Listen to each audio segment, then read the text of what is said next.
35% à un des taux qui serait le plus élevé de la région. Donc, je parlais donc des besoins d'investissement, donc c'est pas intéressant.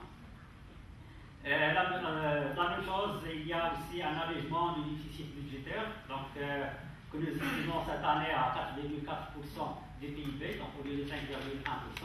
Donc les équilibres macroéconomiques, donc il y a plus ou moins donc un assainissement des équilibres macroéconomiques, donc le déficit budgétaire qui est en baisse. Donc c'est pourquoi donc, la dette extérieure du Trésor ne va pas augmenter beaucoup, donc il va augmenter donc, à 15,3% du PIB, donc au lieu de 15,2%. Et la dette intérieure, la même chose, donc il reste dans les environs de 48,5%, donc avec un taux global d'endettement du Trésor qui va tourner autour de 63,4 et 63,8% en 2015. Ça c'est pour 2015, pour 2016. Donc 2016, puisque nous, c'est un budget économique exploratoire, donc exploratoire dans le sens où on a un certain nombre d'hypothèses, en particulier, donc on n'a pas encore donc, des éléments sur la loi de finances, donc pour 2016, donc c'est une des hypothèses principales pour nous, donc c'est la reconduction de la loi de finances de 2015. Donc la même chose pour la compagnie agricole, donc on parle à présent sur une année agricole moyenne. Donc lorsqu'on va parler d'année agricole moyenne pour 2016, donc ça veut dire que déjà ça nous donne un taux de croissance négatif pour la valeur ajoutée agricole, parce que comme on le sait, donc cette année il y avait une bonne année agricole, donc si on parle sur une année agricole moyenne pour l'année prochaine, ça veut dire que la valeur ajoutée va être moindre que cette année. Donc c'est déjà un taux de croissance qui va être négatif du secteur agricole.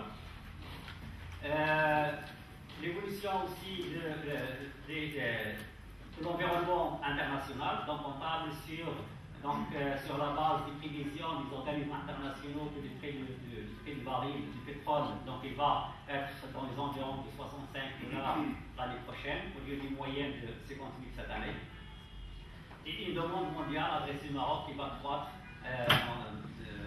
dans un taux de 4,5%.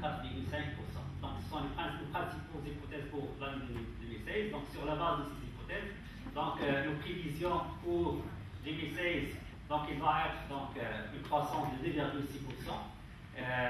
Comme je disais tout à l'heure, donc la valeur ajoutée du secteur agricole, donc il y aurait une baisse, donc, parce que cette année on a réalisé une moyenne de 110 millions de quintaux de céréales, ça veut dire l'année prochaine donc une réalisation moindre, donc ça va impacter négativement la croissance, donc ça va être une croissance négative.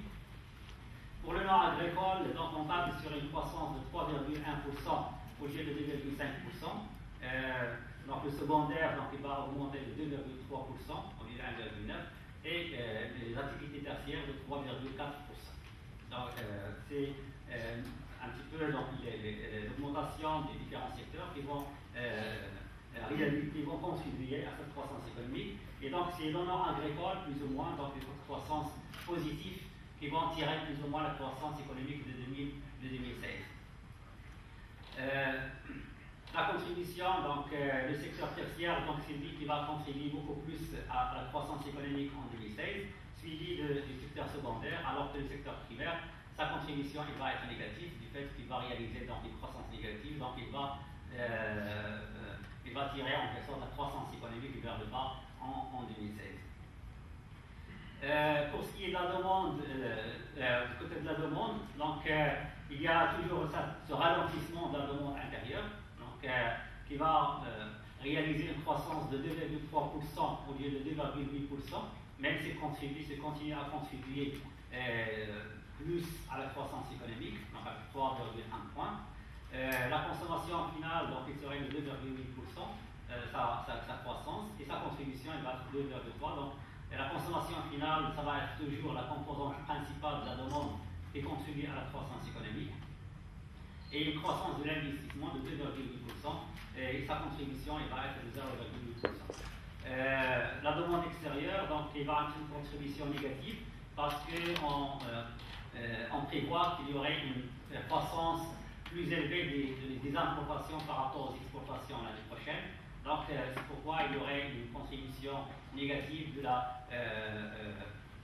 de la demande extérieure. Comme je disais, donc, la contribution de la demande finale, donc, ça va être toujours prépondérante dans la croissance économique. Donc, même si la croissance, donc, avec 2,2 points, donc pour une croissance qui est de 2,6 points, donc 6%. Donc, ça veut dire que la contribution de la demande intérieure qui est beaucoup plus importante, suivie de l'investissement. Donc, l'investissement, donc, il peine encore donc, à contribuer d'une manière significative à la croissance économique. Pour ce qui est du financement de l'économie, donc l'épargne nationale donc, serait en baisse, pour ce qui est à 25,9%, en 2016 au lieu de 26,3%. Donc il y a une baisse de l'épargne nationale. La même chose, il y a aussi une baisse du taux aussi de l'investissement. Donc, comme je disais tout à l'heure, donc il y a une tendance à la baisse du taux d'investissement. Donc l'année prochaine, donc, on prévoit qu'on va réaliser que 28,9% comme ratio de l'investissement par rapport au PIB. Donc nous allons vers une tendance baissière de l'investissement. Donc même si l'écart entre ces deux nous donne en fait le gap à financer qui va être, nous estimons à 3%, donc c'est une baisse, en fait, ça reflète en fait, le résultat de la balance des paiements. Donc c'est une baisse des besoins de financement extérieur, mais en même temps, donc, il est d'un côté, donc on peut le voir comme un point positif où le besoin de financement est en baisse, donc avec un déficit de la balance de paiement qui va être que de 3%, mais en même temps, donc, il y a une baisse du taux d'investissement. C'est pas quelque chose qui est bien parce qu'on a encore besoin d'investir, donc l'économie a encore besoin d'investissement pour faire la croissance économique. Ici, on donne un petit peu l'évolution de l'épargne. Donc, on voyait donc, la courbe en rouge qui vous montre un petit peu donc, la tendance baissière du taux d'investissement qui passait d'un niveau donc, presque 35%, donc à un niveau qu'on prévoit qui va être de 28 et quelques en 2016.